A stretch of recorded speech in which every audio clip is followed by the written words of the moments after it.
नमस्कार सर्वांना. कसे आहात सगळे? मस्त आहात ना? आशा करते तुम्ही सगळे आनंदात असाल. तुम्हा सर्वांचं अगदी मनापासून स्वागत आहे आपल्या चॅनलवरच्या आजच्या या व्हिडिओमध्ये.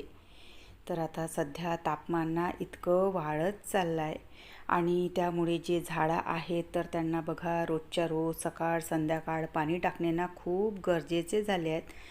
सकाळी तर आपण पाणी टाकतोच, पण संध्याकाळीसुद्धा त्यांना पाणी टाकणे खूप महत्त्वाचं झालं आहे.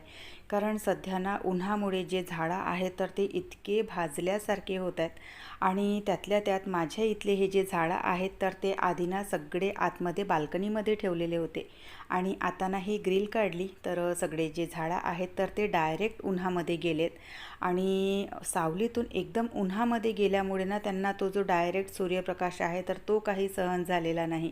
तर माझे बरेचसे जे झाडं आहेत तर ते भाजल्यासारखे झाले आहेत. 1-2 दिवसाच्या आधी बघा 1-2 ताईंच्या कमेंट होत्या की झाडं जे आहेत तर ते हेल्दी नाही आहे, तर थोडीशी त्यांची काळजी घ्या म्हणून. तर जेव्हापर्यंत हे झाडं आतमध्ये होते तेव्हापर्यंत खूप छान हेल्दी आणि बुशी होते. पण जसे ते डायरेक्ट सूर्यप्रकाशामध्ये गेले तर ते झाडं जे आहेत तर त्यांना एकदम असा सूर्यप्रकाश काही सहन झाला नाही आणि त्यामुळे ते सगळे आता भाजल्यासारखे झाले आहेत. तर त्यांना सकाळ संध्याकाळ पाणी टाकणे, स्प्रे करणे असं सध्या माझं चालू आहे. नाहीतर मग त्यांना एक अशी ग्रीन नेट जी असते तर ती लावावी लागणार. नेट आहे माझ्याकडे आणि आधी लावलीसुद्धा होती इथे. पण आता हे सगळं म्हणजे इथे हे जी ग्रिल आहे तर ती टाकली तर त्यामुळे ती काही व्यवस्थित बांधता येत नाही. तर आता म्हणजे बघावी लागणार की कशा प्रकारे त्यांना बांधू शकणार आणि काय म्हणून. तर माझ्या शेजाऱ्यांना थोड्या काही झाडांच्या कटिंग हव्या होत्या. तर त्यांच्यासाठी त्याच्या कटिंग आहेत तर त्या मी काढून घेतल्या आणि झाडांना पाणी वगैरे घालण्याचं आणि स्प्रे करण्याचं जे काम आहे तर ते सकाळी सकाळी आटोपून गेलेलं बरं असतं.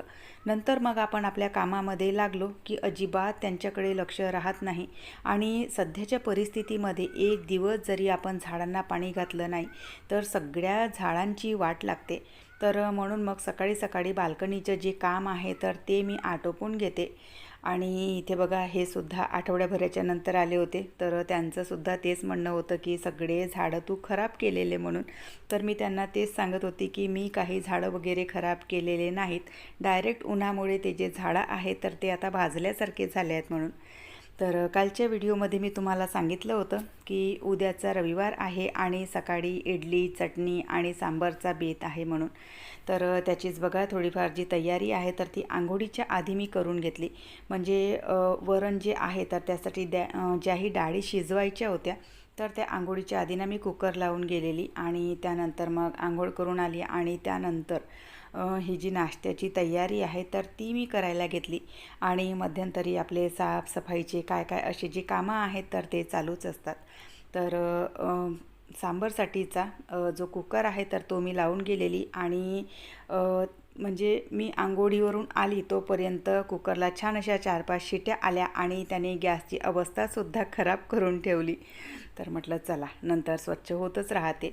तोपर्यंत चटणीसाठी चण्याची डाळ, दाणे, त्यामध्ये थोड्याशा कट केलेल्या मिरच्या आणि खोबऱ्याचं कीस तर असं सगळं परतून घेतलं. चटणी थंडी होत होती, म्हणजे चटणीचं जे साहित्य आहे तर ते थंड होत होतं. तोपर्यंत इथे जो सांबार आहे तर तो मी फोडणी करायला घेतला. कारण बघा जेव्हाही आपल्याला इडली बनवायची असते तर त्यावेळेला चटणी वेगळी, सांबार वेगळा, तर असं सगळं काय काय बनवायचं असतं आणि नाश्त्याची ही जी प्लॅनिंग आहे तर ती थोडीशी म्हणजे वेळखाऊच असते. पोहा किंवा उपमा वगैरे बनवायचा असेल तर सगळं झटपट होतं, पण इडली डोसा वगैरे बनवायचा असेल तर ही जी प्रोसेस आहे तर ती थोडीशी टाईम टेकिंग प्रोसेस असते. तर त्यामुळे स्टेप बाय स्टेप असं सगळं जे आहे तर ते माझं चालू आहे. सांबारला फोडणी केली आणि टमाटर मुरायचे होते तोपर्यंत जे चटणीसाठीचं साहित्य मी भाजलेलं होतं तर ते इथे बारीक वाटायला घेतलं. तर आधी बघा ही जी चटणी आहे तर ती अशी सुकीच वाटून घ्यायची आणि त्यानंतर त्यामध्ये पाणी घालायचं, थोडंसं दही घालायचं आणि पुन्हा एकदा मिक्सरला फिरवून घ्यायचं छान.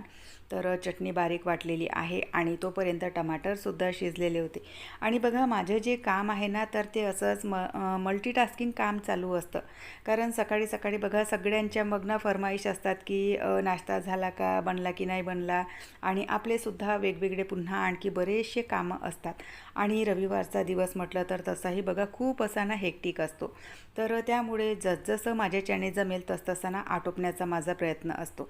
आणि बघा आपण ज्या मध्यमवर्गीय परिवारातील ज्या गृहिणी आहोत तर कामाला ना खरंच काही कमी नसते अशा परिवारामध्ये. तर त्याच हिशोबाने बघा जसजसं माझं जे काम जमेल तसतसं मी ना उरकवण्याचा प्रयत्न करत असते.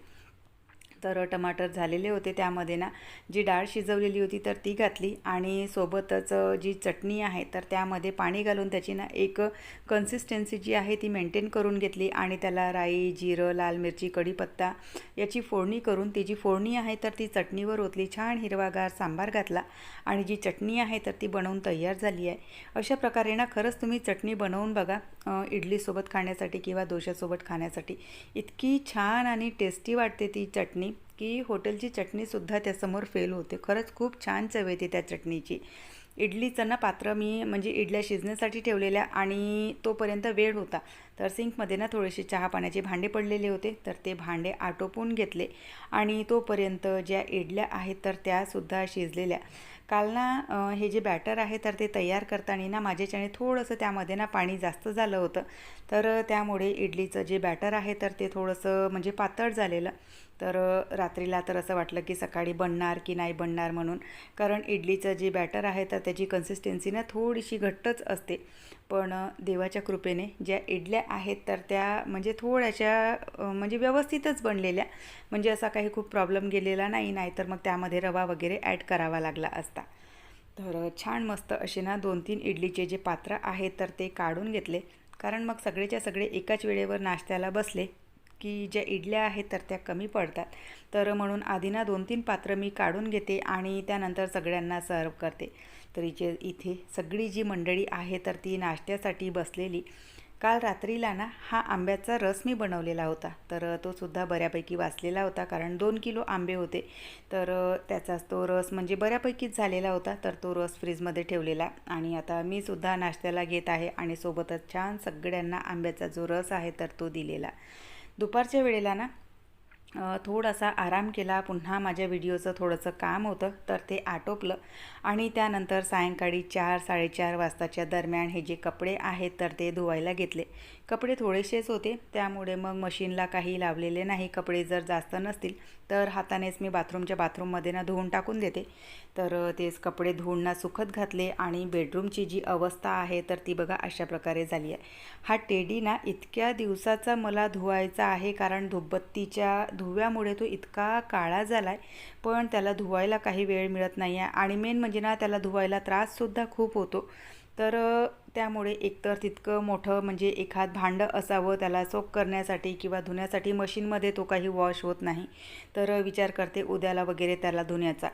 किट्टू जेव्हा घरी असते म्हणजे रविवारची सुट्टी असेल किंवा कधीही ती घरी असेल तर घरामध्ये ना अशा प्रकारचा पसारा ना तिचा दिवसभर चालू असतो. कितीतरी वेळा आपण मुलांना समजावतो की व्यवस्थित राहा, सगळं घर नीटनेटकं ठेवा, कारण आपण सकाळी सगळं नीटनेटकं करतो आणि दुपारच्या वेळेला मग मुलांना पुन्हा आणखी खूप अशी घाण करतात. पण ती काही ऐकत नाही. तिचं ना म्हणजे तिचं चालू असतं सगळे स्कार्फ, टावेल, जेवढ्याही ओढण्या असतील तर त्या सगळ्या बाहेर काढून ना तिचा अशा प्रकारे ना टेंट वगैरे काय काय बनवणं चालू असतं आणि एकतर त्यामध्ये बसून मोबाईल बघणार किंवा मग अभ्यास करणार. तर दिवसभर तिचा असा गोंधळ चालू असतो. सायंकाळच्या वेळेला चहा घेतला आणि थोडासा पेपर वाचत बसली आणि तेवढ्यातच लक्षात आलं की पुन्हा यांना जायचं आहे त्यांच्या ट्रेनिंग स्कूलला नैनपूरला. तर लगेच पुन्हा आणखी स्वयंपाक बनवायला घेतला आणि यांना जेवायला दिलं.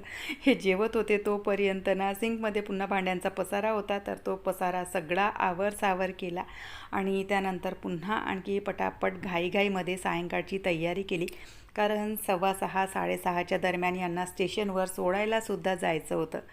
तर पटकन तयारी करून आली आहे यांना स्टेशनवर सोडण्यासाठी.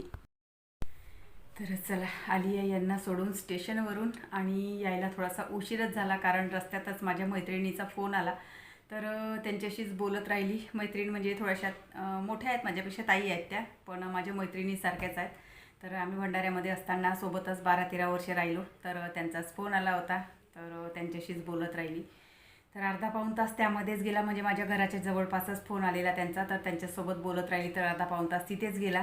तर यायला थोडासा उशीरच झाला, 8:30 झालेले होते. तर म्हटलं आधी ना जेवण करून घेते, कारण भूकसुद्धा लागलेली होती. सकाळी इडली वगैरे खाल्ली, त्याच्यानंतर मग काही मधात काही खाल्लेलं नव्हतं.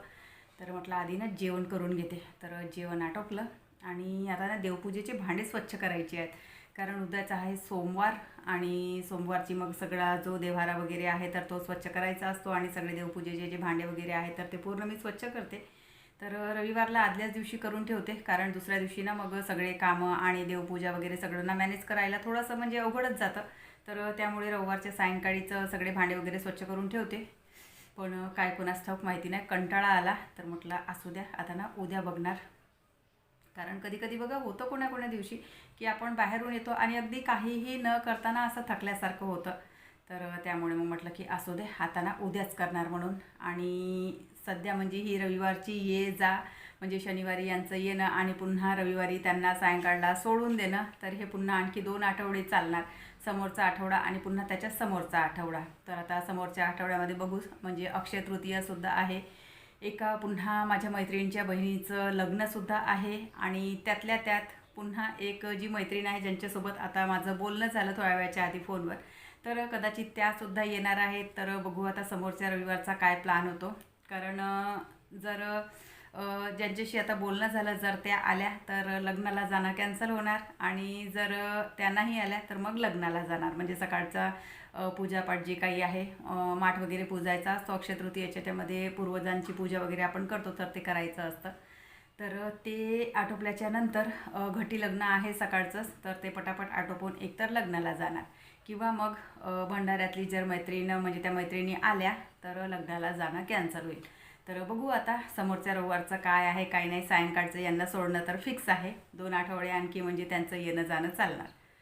तर असा आता सध्याचा प्लॅन आहे. तर बघू आता समोरच्या रविवारी जेही असणार तर ते तुमच्यासोबत म्हणजे व्हिडिओ थ्रू मी शेअर करतच असते. तर बघू आता काय होणार काय नाही. तर चला, असा होता आजचा दिवस. व्हिडिओ इथेच संपवते. आशा करते तुम्हाला आवडला असेल. व्हिडिओ कुठे जरी आवडला असेल तर लाईक करा, चॅनलवर पहिल्यांदा आले असाल तर सबस्क्राईब करा, बेल आयकॉनसुद्धा क्लिक करा, जेणेकरून माझ्या येणाऱ्या व्हिडिओचं नोटिफिकेशन तुम्हाला असंच मिळत राहील.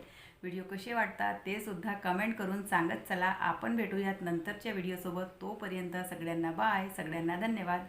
हर हर महादेव.